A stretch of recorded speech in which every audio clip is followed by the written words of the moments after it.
माँ भाभी भी किसी की बेटी है। अब कौशल्या जी का एक एक बाल पक चुका था और उम्र भी ढलने लगी थी।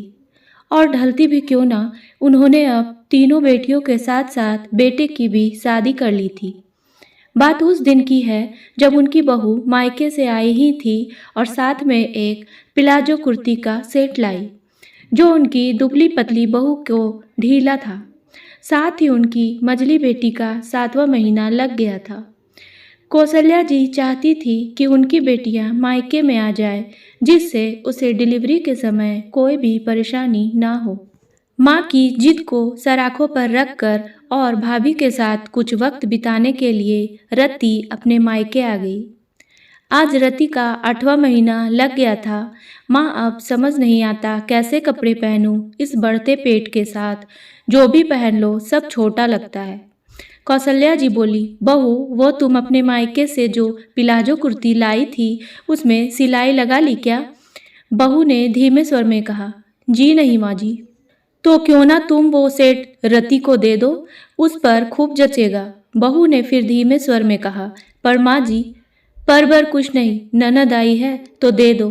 ऐसे वक्त पर क्या हिचकिचाना, और वैसे भी ऐसे कपड़े तो बेटियों पर ही अच्छे लगते हैं, बहुओं पर नहीं।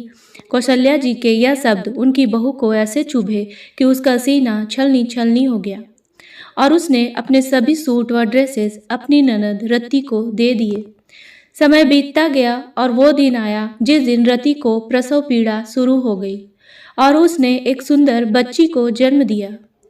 इसी के साथ रति के ससुराल जाने का दिन आ गया और रति खुशी खुशी अपने ससुराल चली गई। और अब रति की बिटिया अब 1 महीने की हो गई थी और उसकी ननद भी वहां आई थी।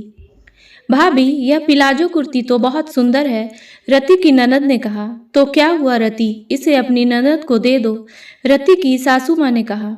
तो अब रति ने चुपचाप वो सेट अपनी ननद को दे दिया।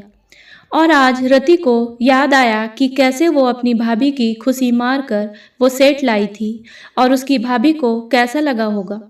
तभी रति ने अपनी माँ को फ़ोन किया और समझाया कि माँ, भाभी भी किसी की घर की बेटी है और आपको भी मुझसे और भाभी में कोई भेदभाव नहीं करना चाहिए।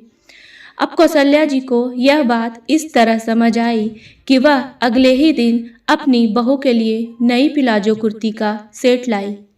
उम्मीद है दोस्तों कहानी पसंद आई होगी। कहानी पसंद आए तो मेरे वीडियो को लाइक करें और मेरे चैनल को सब्सक्राइब करना ना भूलें। धन्यवाद।